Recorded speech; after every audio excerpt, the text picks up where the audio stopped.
কোটা সংস্কারের দাবিতে নানা কর্মসূচি পালন করছিল শিক্ষার্থীরা। সাধারণ শিক্ষার্থীদের এই আন্দোলনকে ঢাল হিসেবে ব্যবহার করে সন্ত্রাসী কায়দায় রাজধানী সহ দেশের বিভিন্ন স্থানে সহিংসতা ঘটায় দুর্বৃত্তরা। আঘাত হানা হয় সরকারি অফিস, মেট্রো রেল, এলিভেটেড এক্সপ্রেসওয়ের মতো গুরুত্বপূর্ণ স্থাপনায়। আইনশৃঙ্খলা বাহিনী ও সরকারের দাবি আন্দোলনকে সহিংস করে তুলতে উস্কানি দেয় বিএনপি, জামায়াত ও দেশবিরোধী শক্তি।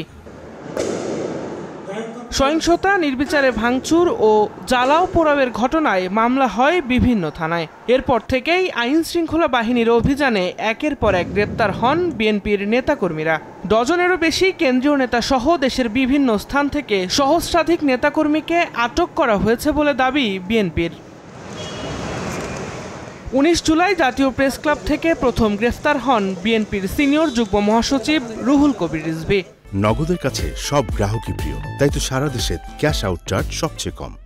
এরপর গ্রেপ্তার করা হয় বিএনপির স্থায়ী কমিটির সদস্য নজরুল ইসলাম খান, আমির খসরু মাহমুদ চৌধুরী, বিএনপি চেয়ারপারসনের উপদেষ্টা জহিরুদ্দিন স্বপন, প্রচার সম্পাদক সুলতান সালাউদ্দিন টুকু, ঢাকা জেলা বিএনপির সাধারণ সম্পাদক নিপুণ রায় চৌধুরী, ঢাকা মহানগর উত্তর বিএনপির আহ্বায়ক সাইফুল আলম নীরব, সদস্য সচিব আমিনুল হক, ঢাকা মহানগর দক্ষিণ বিএনপির আহ্বায়ক রফিকুল ইসলাম মজনু, শামসুর রহমান শিমুল বিশ্বাস, রাশিদুজ্জামান মিল্লাত সহ অনেক নেতাকর্মীকে।